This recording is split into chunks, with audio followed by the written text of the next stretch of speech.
What is going on, everyone? My name is Andy. Welcome back to another FPL video. In this one, it's my team selection for Game Week 10. So I'm going to show you how the team is shaping up and how I'm thinking about using my 3 free transfers and talk through why I might sell Erling Haaland, one of the best goal scorers the Premier League has ever seen. And of course, I'll unfortunately have to talk you through how I did in Game Week 9 as well. If you enjoyed the video, make sure to give it a like, hit that subscribe button. Let's get into it. So let's start with how I did in Game Week 9. And to be honest with you, I'm broken. I'm a broken man when it comes to FPL. Every week I sit here and I say, okay, the rank's not great, but it's still early. The points are still quite close together. It doesn't take too much to climb up the ranks.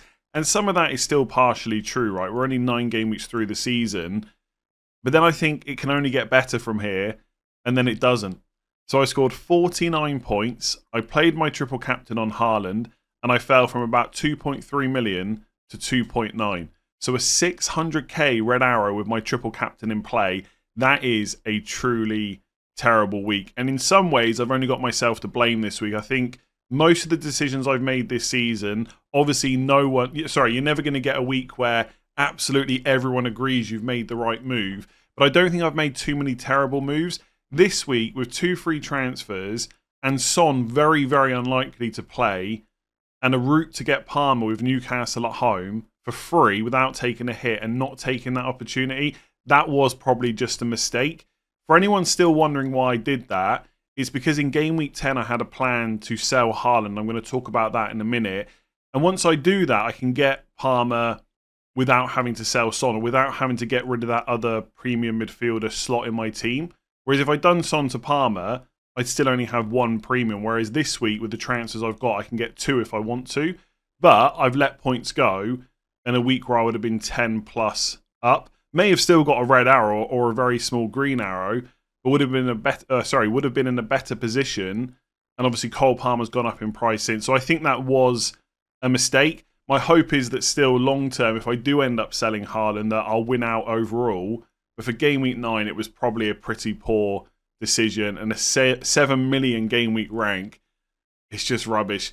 On the triple captain, do I think that was a mistake to play it? I mean, obviously now I'm sitting here thinking I wish I'd saved it for a double game week like I always do. I sit here every single season and people ask me, should I play it in a single game week? And I always say, if you're going to do it, this player with this fixture like Haaland versus Southampton is the time to do it, but I would save it for a double. And I didn't do that this year, and maybe again that decision won't look so bad if we have fewer double game weeks later on. But it doesn't feel great right now. And what makes it worse is that Haaland's put up his highest XG total for the season in this game, and he's only got 1 goal and no bonus. 2.33 XG. Like, you compare that to the Ipswich game in Game Week 2 where he got a hat-trick, 1.79, and that included a penalty as well. And sometimes that's just the luck of the draw. Some weeks you get penalties, some weeks you don't. He had that header towards the end of the game. I don't know how that didn't go in. If it had, he probably would have got 3 bonus as well. All of a sudden, that triple captain of 13 points would have been my highest ever in FPL. So it was just terrible. A terrible week. In Burma, I got 15 points, but he's so highly owned, it doesn't make a huge difference. Haaland obviously returned, but just once with triple captain, terrible. Son didn't play. So up against Saka, Salah and Palmer that other people had, they all returned. And Lewis got a clean sheet. That's it. Everyone else blanked. Ray a 0-pointer. I cannot believe how terrible having the Arsenal goalkeeper has gone. Pinnock 1-pointer against Ipswich. After scoring 2 goals on my bench the 2 weeks previous, he concedes 3 goals to Ipswich. Trent blank was to be expected. I benched Gabriel. He went off with an injury. Semenyo came on for Son, 1-pointer. Rogers off before the 60th minute, 1-pointer. Don't even get me started on Bruno Fernandes. I'll come on to that in a minute. Solanke 2-pointer, not looking great. And Calvert-Lewin, we just don't expect returns at this point. If you haven't watched the highlights for the West Ham game, go and watch it and tell me how Bruno didn't walk away with at least 1 return. Like, it just encapsulated my whole week, that Bruno game. That it was just a terrible week and nothing went my way. Like, the pass to Dalot, and Dalot misses an open goal. Bruno header from like 7-8 yards out, completely free, puts it over. A pass to Garnacho, Garnacho hits the bar. Like, again, I said this on the stream on Sunday. You can think that Bruno is a terrible pick and terrible value. That's absolutely fine. I would not sit here and argue that with you. But you can't argue that he wasn't unlucky in that West Ham game. I think he was. Just one return. Just give me 1 goal, 1 assist. That's all I'm asking for. I'm not asking for the world. Is rubbish. And of course, Fabianski on my bench starts and gets 3 points and Raya gets 0. Awful. I don't even want to say that it's only going to get better from here because it probably won't. Maybe this time next week I'll be sat outside the top 3 million. Things can change quickly. Whether it's going to happen with my team, I'm not sure. But I'm not completely done yet. There's still time to claw something respectable back. At this point, I'm already looking ahead and thinking my worst ever finish in 14 seasons is 162k, which was back in 2019-20. And I had one other season outside the top 100k, which is 2013-14. Every other one has been pretty much top 50k. I think it has been, actually. Okay, so one was 92k. So I've got a 92k finish, 100k finish, 162k in 14 seasons. Every other one was 44k or higher. So my aim at the moment is probably to not have my worst ever finish. So if I can finish in the top 150k from this point, that might be respectable considering where I am right now. But I'd love to still finish in the top 100k, and I still think that is more than possible from where I'm at. But I need some good weeks. Maybe that will be game week 10. Probably not, but let's talk about it anyway. So the only good thing about not using 2 free transfers last week to do Son to Palmer, and to be honest with you, nothing about it was a good thing, but it does mean that I've got 3 free transfers going into game week 10, so there's lots of options open to me in terms of how I want to handle things moving forward. In the bank, it's 0.2 million, so not a huge amount of money for upgrades. Anyone I want to upgrade, I'll have to make a downgrade somewhere else.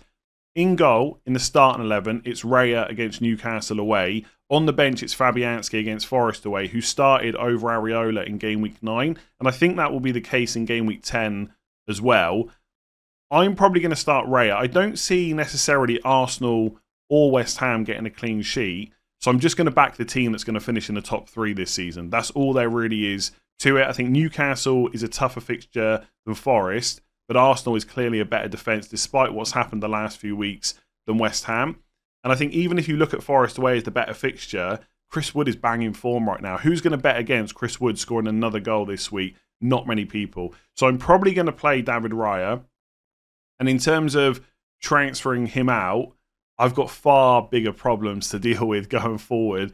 And that does not involve a goalkeeper transfer, despite the fact he's only got like 4 points, I think it is. Yeah, 4 points in the last 4 games. Total. 1 against West Ham, 2 against Southampton, 1 against Bournemouth, and 0 against Liverpool because he picked up a booking. He's currently on 2 yellow cards, so 3 away from a suspension. Hopefully he doesn't hit that mark anytime soon. So Raya is staying. In defence, Trent Alexander-Arnold. I'm more than happy with him moving forward. Brighton at home's not an easy fixture, but I think Liverpool defence is looking great. At Anfield, they're always going to be a tough team to kind of break down, and he got a full rest last night in the Carabao Cup. I don't think he came on at all. He definitely didn't start, so I think he's decent moving forward, and I want to back him at the moment because I think there's a narrative going around that he's not worth the money, and I don't necessarily agree with that. I think he's had 5 clean sheets so far and 1 assist, and of course, you know, in 9 games for Trent at 7 million, 1 assist probably isn't enough, but I think he's capable of doing more than that. And ultimately, he's got 6 returns in 9 games. I wasn't expecting anything against Arsenal away anyway. So I think he's done fine.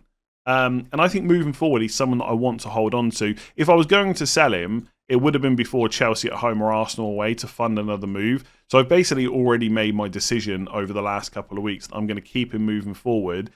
And look, Brighton at home and Villa at home, I don't think they're easy fixtures.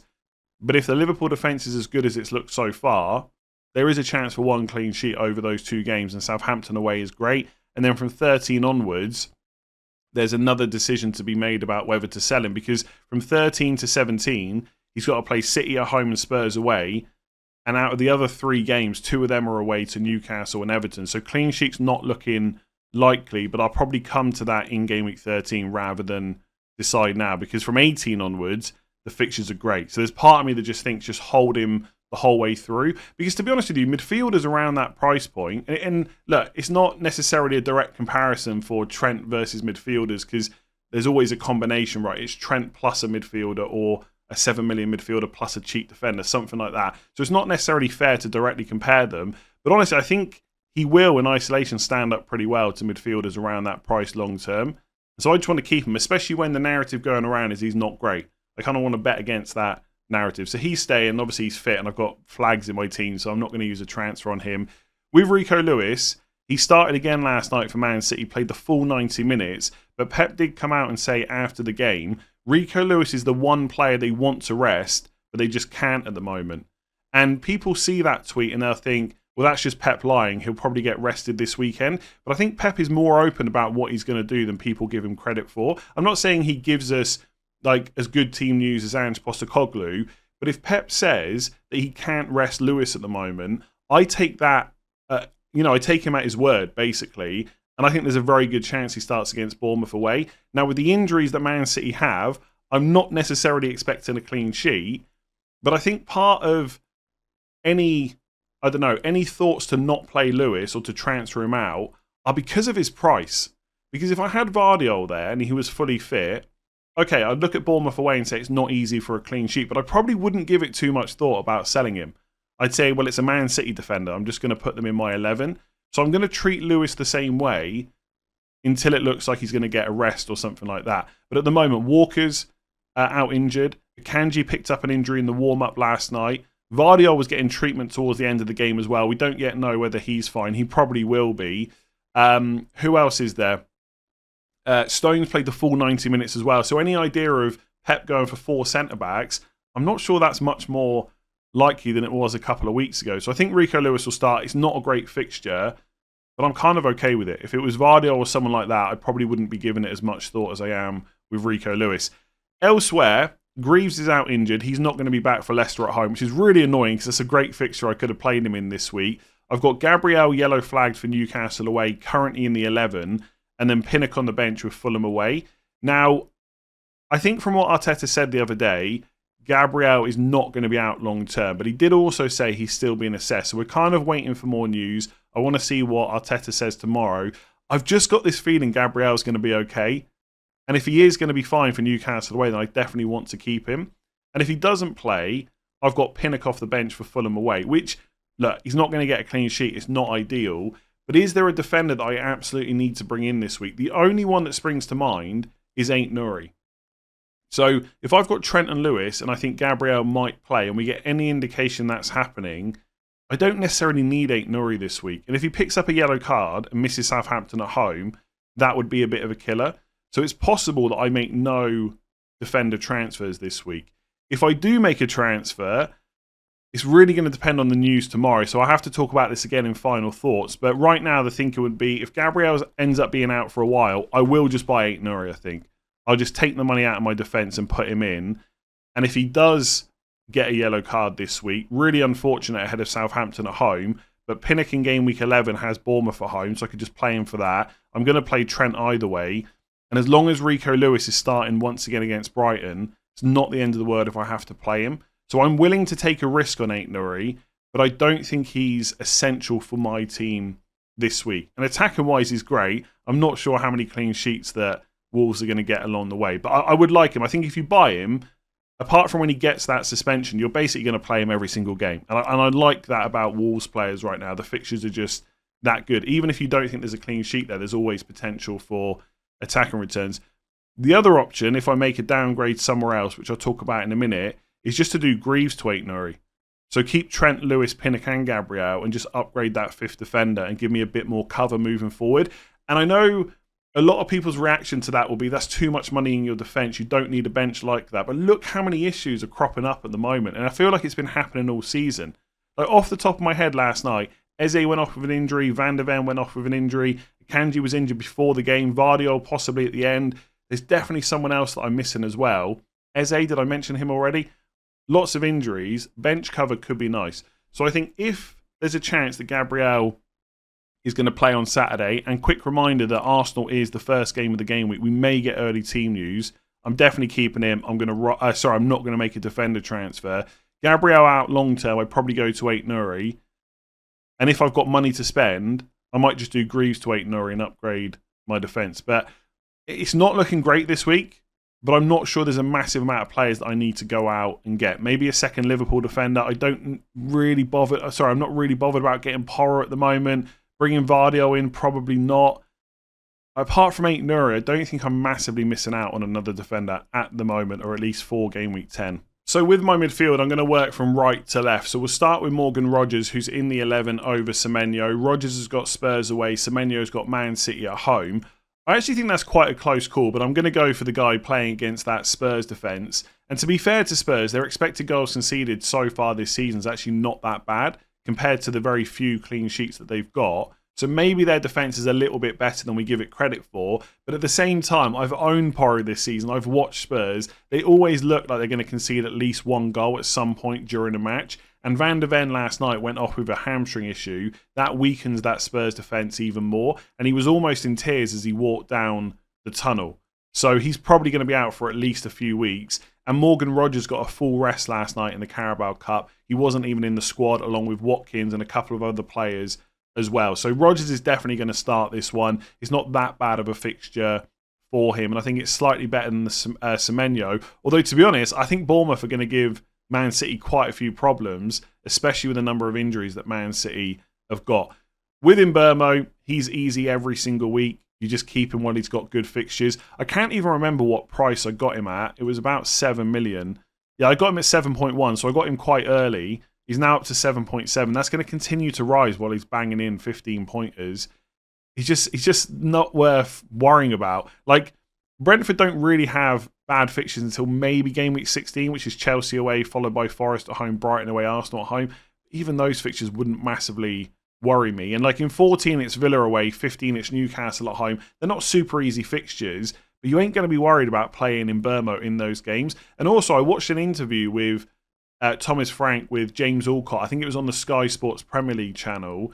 And look, I'm paraphrasing quite a lot, but at one point, if I remember correctly, Thomas Frank kind of acknowledged that they're conceding a few goals because of the way they're setting up, but also basically said, we're scoring a lot of goals as well. And I think that probably doesn't bode well for Pinnock on my bench, but it does bode well for Mbeumo. So until the fixtures get really bad, or he picks up an injury, or I just need that midfield slot, every single week he's just going to be in the 11, no thought given whatsoever.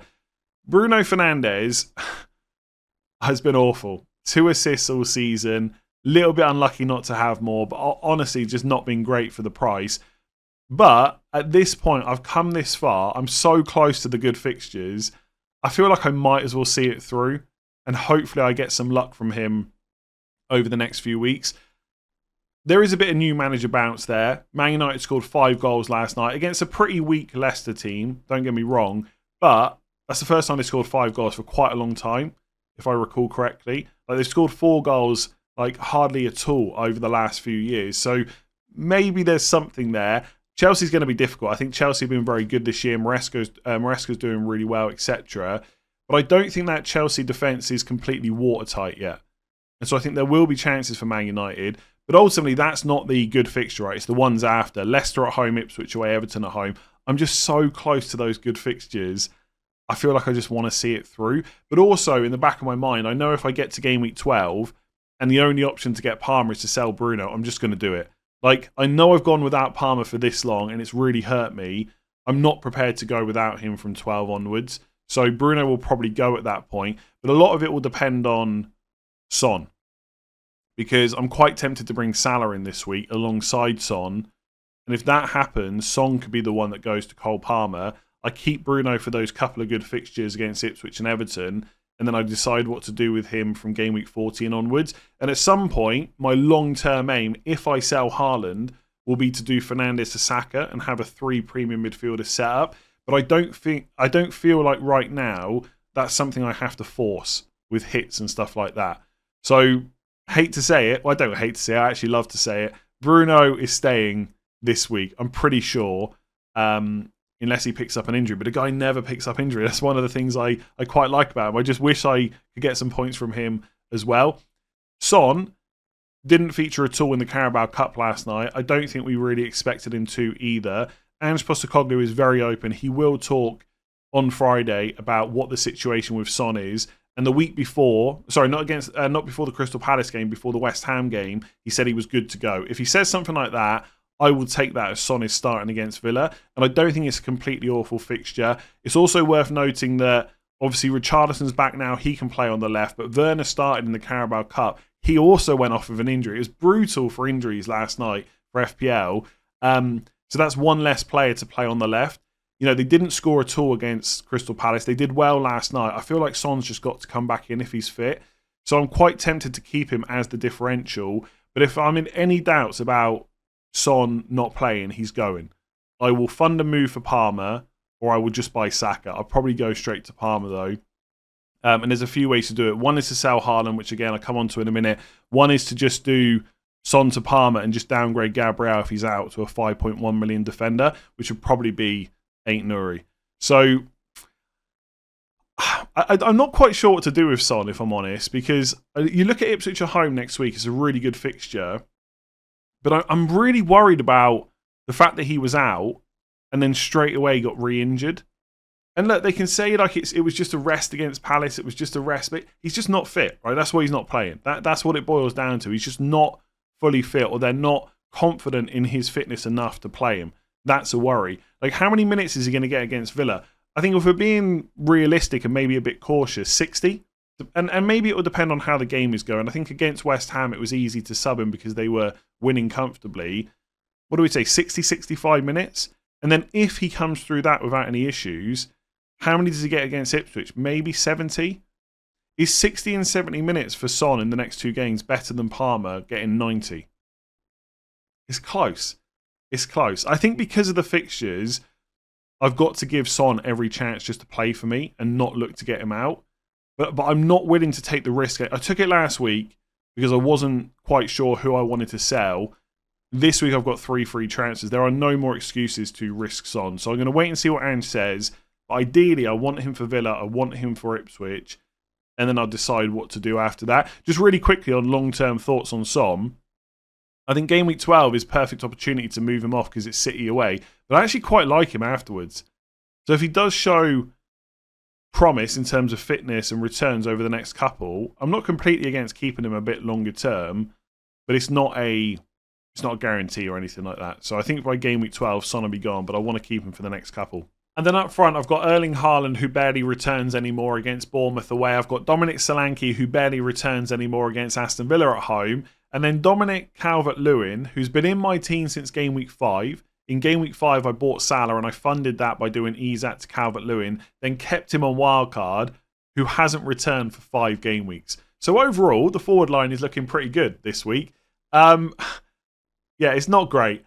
Calvert-Lewin, everyone that doesn't own him is laughing at those of us that do. Everyone that does own him wants to just rage transfer him out and just use a transfer or a hit to get rid of him as soon as possible. I completely understand both points of view. I'm going to hold him. Even with 3 free transfers, I feel like there's better moves I can make. And also it's Southampton away. Like if he finally got a return against this kind of opposition, I don't think I can't put that down as just being unlucky. Like if Calvert-Lewin returns this week, it's not unlucky. That's just a good fixture. And he's not as bad as he has done recently. I wouldn't keep him on wildcard now or anything like that. And I'm not trying to say he's a good pick. But I don't think it's worthwhile selling him before Southampton. Little bit concerned that he came off on the 80th minute in the last game and then Beto came on and scored. But most Everton fans are still pretty convinced that Calvert-Lewin will be in that starting 11 because he offers a lot more overall, even though he's not scoring at the moment. And I just think, I said this already this week, if Sean Dyche thinks that Calvert-Lewin is his main number 9 moving forward, which based on the minutes he's had is probably the case, you really bench him for Southampton away. That's the kind of game you can get your confidence up by scoring a goal or 2. So maybe I'm just creating a narrative because I want to keep him and I don't want to use a transfer on him this week. But keeping any attacker for Southampton away is a perfectly reasonable move. I said the same thing before Ipswich, by the way, and he blanked, but he did get 1.3 expected goals. So maybe he'll put them away. He's not a great finisher, but he does get a lot of chances. At some point, that ball is going in the back of the net. I hope it's game week 10. I almost certainly will not sell him this week. Dominic Solanke, watched him in the Carabao Cup last night. I thought Spurs played overall pretty well against Man City, created a few chances. Not many of those chances fell to Solanke. I haven't checked the stats, but I wouldn't be surprised if he didn't have any shots last night, or maybe like 1 or 2 at most. It's a massive concern. I just still very much back that Spurs attack. And I think at some point, Ange Postecoglou is going to get his number 9 scoring. I'm not particularly worried about Richarlison taking massive amounts of minutes off him either. He did look quite tired at the end of the game last night, but you've got a few days rest now until the next game. And again, Ange is very open with talking about players. So unless he says that Solanke's got an injury, I'm just going to keep him. I don't think that Aston Villa at home is an amazing fixture, but I think Spurs will get chances, and then Ipswich at home is great. So a bit like Son, I kind of want to get to game week 12 with Solanke and then decide what to do after that. So he's going to stay. Erling Haaland has been terrible the last 4 weeks. 1 goal. I'm very tempted to sell him, but there is part of me that thinks, what if you've got the timing wrong? I've said this before, and I'm not saying it would be easy to sell him, but if he got like 4 or 5 goals over the last 4 game weeks, in some ways I'd feel a bit more confident about selling him. I feel like I'd be doing it for the right reasons. Now it feels like a small part of the consideration is that he's blanking, but we know that's not going to keep happening. He's too good of a player to only get 1 goal in 4 games, especially with the fixtures he's got. It just frees up money. Like if I want to keep Trent, I want to keep Gabriel long term, I want to get Palmer and Saka and Salah, something has to give. And I could just get 2 premium midfielders and keep Haaland, but it makes it very difficult for my team value to also have Gabriel and Trent. And if Gabriel's going to be fit longer term, I want him in my team. So the only way to have all those other players is to sell Haaland. And also, it lets me not have to play Semenyo or Rodgers this week, which is only a minor consideration because I think both of them are okay. But I think having, like right now I've got Haaland and Rodgers. Instead, that could be Salah against Brighton at home and then Cunha, who's got really good fixtures.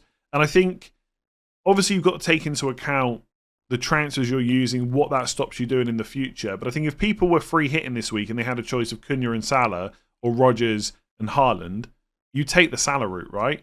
And I think that a lot of people are going to talk about Haaland or selling him and not do it. And I might be that person, by the way. I'm not completely locked into selling him, but I don't think many people will actually do it. And if we look at his transfers out so far this week, it is, let me see, 81,000. That's it. Considering he's got massive ownership, that's basically nothing.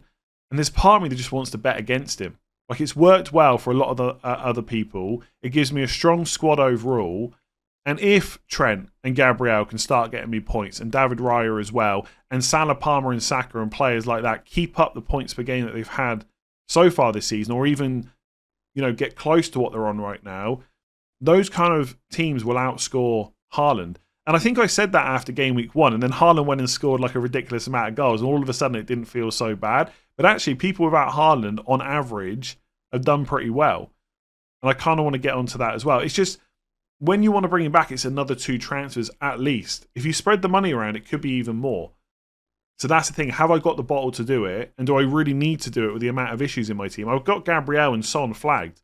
I could just do Gabriel to Aït-Nouri, Son to Palmer, and keep Haaland. That is a possibility. I think I'm gonna end up selling him. Unless Gabriel and Son are definitely both ruled out, I think I'm going to do it. And even if Gabriel is ruled out, I can just play Pinnock instead. I don't know. I've got my heart set on making this move, and I'm trying to make sure that nothing gets in the way.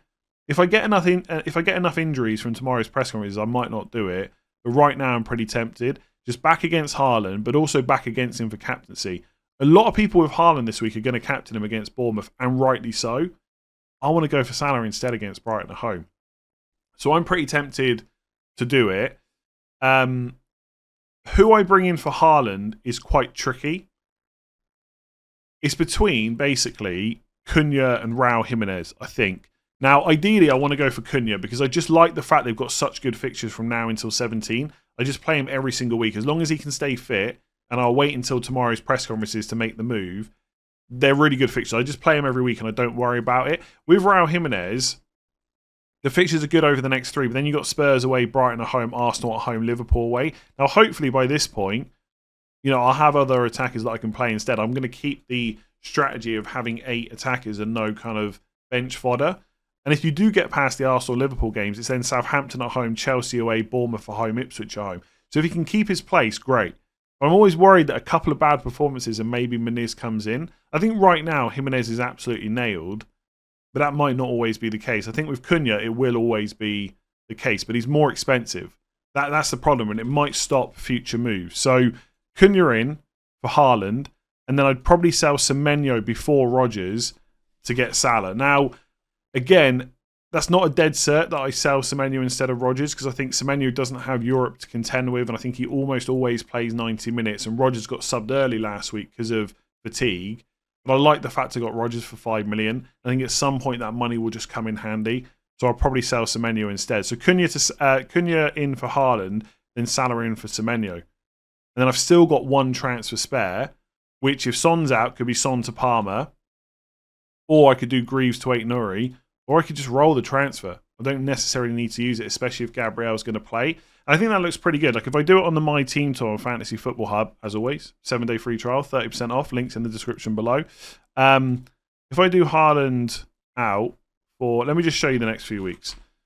So Haaland to Cunha, and then Semenyo for Salah. And then Salah will be my captain this week instead of Haaland. That's basically the two players that I'm going to go for. Haaland if I've got him, if not Salah. So that looks pretty good this week. I can even, let me just make the Greaves move as well. So Greaves to Ait-Nouri, if we think that Gabriel's not going to play. Right, so if Gabriel's not going to play, I'll just put him on the bench and I'll play Ait-Nouri instead, along with Lewis and Trent Alexander-Arnold. And that looks pretty good, I think. That team looks decent for this week, at least on paper, right? It might not work out like that. You get to game week 11, and Ait-Nouri's got Southampton at home, as long as he's not got a yellow card. Pinnock's got Bournemouth at home on my bench anyway. Lewis against Brighton away, Trent against Villa at home. Midfield would be Son against Ipswich at home, Mbeumo against Bournemouth at home, Fernandes against Leicester at home, Salah against Villa at home. Again, probably my captain that week. And then Cunha, Southampton at home, Solanke, Ipswich at home, Calvert-Lewin, West Ham away. So in game week 11, even though I've used my 3 free transfers this week, I wouldn't necessarily need to make a move. So I could roll until game week 12. And then in game week 12, that's the Son out for Palmer. Right? Now, at the moment, I would have 0 in the bank. If I do Cunha for Haaland and Ait-Nouri for Greaves, that leaves me with nothing in the bank. By the time we get to game week 12, Palmer will be more expensive than 11 million. So I'll be priced out. But I'll have 2 free transfers ideally. And I've got Solanke against Man City away. So Solanke can just come out for another cheap forward, like Danny Welbeck, for example. And then in game week 12, hopefully Gabriel is back at this point. He comes in for Lewis, and I've got Trent against Southampton away, Gabriel against Forest at home, and Ait-Nouri I'm just going to play every week against Fulham away. So that looks quite good. And if Ait-Nouri picks up his yellow card against Southampton and misses Fulham away, I just play Pinnock against Everton away instead. So on paper, that sounds quite nice. I've got Fernandes against Ipswich away. I don't think there would be a mad rush that week to get Saka. I've got Salah and Palmer, so I'm covered there. I think that team looks pretty good. I've got my bet made on Trent and Gabriel doing well. Ray is still in goal. I don't feel like I'm missing out too much, apart from like keeping a Jackson Isak Watkins spot and not having Haaland, right? But every single week there's a good captain. So game week 12, Salah Southampton away. Game week 13 could be Palmer against Villa at home, which it would be, right? Instead of Haaland against Liverpool away. In game week 14, Palmer's against Southampton away. Game week 15 is a bit trickier, but Salah's got Everton away. I mean, at this point, I don't even necessarily need Saka. I've got a captain elsewhere most weeks. Game week 16, Salah against Fulham at home or Palmer against Brentford at home. Game week 17, Palmer against Everton away, potentially. Fernandes against Bournemouth at home, you never know. But look, by game week 17, so much of the FPL landscape will have changed anyway. It's probably not worth thinking about too much. So I think I'm going to end up selling Haaland. But it's so easy to say that right now. It's not so easy to do it on Saturday morning when I've actually got to press the button and use transfers to get rid of him. But once it's done, it's done. And I probably won't look to get him back for like 7, 8, 9, 10 game weeks. I've just got to be prepared to see it through, even if it goes wrong. My main worry just is Haaland scoring a hat-trick against Bournemouth. Like, I've come through 1 goal in 4 games. If I sell in the week that he gets a hat-trick, like it's just going to be even more misery on what is already a very miserable season for me so far. I just don't need that. But I feel like with a move like that, once you get through the first week, it feels a lot better. If you don't get... do you know what I mean? If Haaland gets like 1 goal or something like that, then all of a sudden the next few weeks look a lot better. It's only if you get it completely wrong in the week you sell. So that's my rough plan. Haaland to Cunha, maybe Raul Jimenez for money reasons. Semenyo to Salah, And then the third transfer will either be Son to Palmer if he's out, or I might make a defender transfer, or I could just roll it. But I'm very tempted to sell Haaland. We'll see if I actually go through with it. That's my thoughts. Thanks for watching. Check out Fantasy Football Hub, links in the description below. Rate 5 stars if you listen on podcasts. If you enjoyed this on YouTube, make sure to give it a like. If you haven't already, it takes 2 seconds to hit subscribe. And I'll be back tomorrow for final thoughts, which could be absolutely brutal in terms of press conferences, because there were a lot of potential injuries last night. Let's wait and see what the manager said. I'm not going to make any moves tonight. I'm going to wait until I hear from everyone by Friday, and then I'll either make my moves Friday night or Saturday morning on the deadline sheet. Am I really going to sell Haaland? Can things get any worse for me? I mean, they probably can. Could Bruno Fernandes score a brace against Chelsea? Probably not. I'll leave it there. Thanks for watching. See you later.